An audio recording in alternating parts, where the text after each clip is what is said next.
பிரியமானவர்களே, இயேசு கிறிஸ்துவின் நாமத்தில் நான் உங்களை வாழ்த்துகிறேன். எப்படி இருக்கிறீங்க? சந்தோஷமா இருக்கிறீங்களா? இயேசு கூட இருக்கும்போது எப்பவுமே சந்தோஷமா இருக்கணும். பிரச்சனை பாடு இருக்கத்தான் செய்யும். உலகத்துல வாழும் வரைக்கும் இதெல்லாம் நம்ம சந்தித்து தான் ஆகணும். ஆனா ரொம்ப விசேஷமான காரியம், வானத்தை பூமியை உண்டாக்கின ஆண்டவர் இயேசு நம்ம கூட இருக்கிறார் பாருங்க. அதுதான் பெரிய சந்தோஷம். அவர் உங்க கூட இருக்கும்போது இருக்க கலங்கணும். நமக்கு விரோதியாகிய சத்துரு இருக்கிறானே பிசாசு, அவன் நம்ம எப்படியாவது விழத்தள்ளணும், நம்ம துக்கப்படுத்தணும் அப்படின்னு ஏதாவது செஞ்சுக்கிட்டே தான் இருப்பான். ஆனா அவனை கண்டு நம்ம கலங்கக்கூடாது.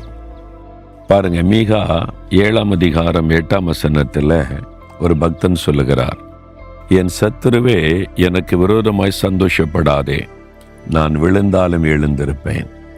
சில சமயத்துல நம்ம விழுந்த உடனே ரொம்ப சோர்ந்து போயிடும். நான் விழுந்து போயிட்டேன், இனிமே அவ்வளவுதான், ஆண்டவரை விட்டு நான் விழுந்து போயிட்டேனே, பின்வாங்கி போயிட்டேனே, சோர்ந்து போயிட்டேனே அப்படின்னு நினைப்போம். பிசாசு சந்தோஷப்படுவான், நான் விழ தட்டிட்டேன் அப்படின்னு.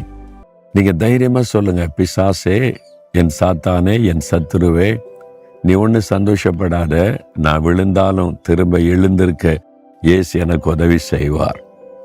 வேற புஸ்தகத்துல நிறைய பேர் விழுந்து போனவங்க அப்படி அழிஞ்சு போயிடல, தேவன் திரும்பவும் தூக்கி நிறுத்தினார்.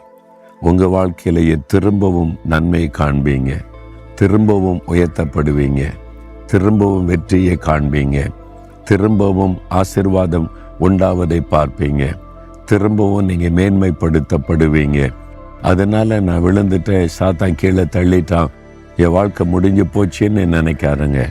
தைரியமா பிசாசை பார்த்து சொல்லுங்க, என் சத்துருவே, பொருளாத சாத்தானே, நீ சந்தோஷப்படாத, நான் விழுந்து போயிட்டேன், நீ கர்த்தர் திரும்பவும் என்னை எழும்ப பண்ணுவார்.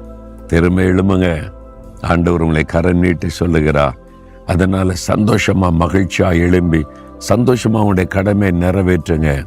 இனிமேல் எல்லாத்தையும் ஆண்டவர் மாற்றி வெற்றியாக்கி தருவார். விசுவாசத்தோட செய்யுங்க. இப்ப சொல்றீங்களா, என் சத்துருவை சாத்தானே, நீ ஒண்ணு சந்தோஷப்படாத, நான் விழுந்து போயிட்டேன், நீ கர்த்தர் திரும்பவும் என்னை எழுந்திருக்க பண்ணுகிறார். நான் எழுந்திருந்து கர்த்தருக்கு சாட்சியாய் நிற்பேன். ஆண்டவரே, என்னை திரும்பவும் எழுந்திருக்க பண்ணுகிறதற்காக ஸ்தோத்திரம், ஸ்தோத்திரம். இயேசுவின் நாமத்தில் ஜெபிக்கிறேன். ஆமேன், ஆமேன்.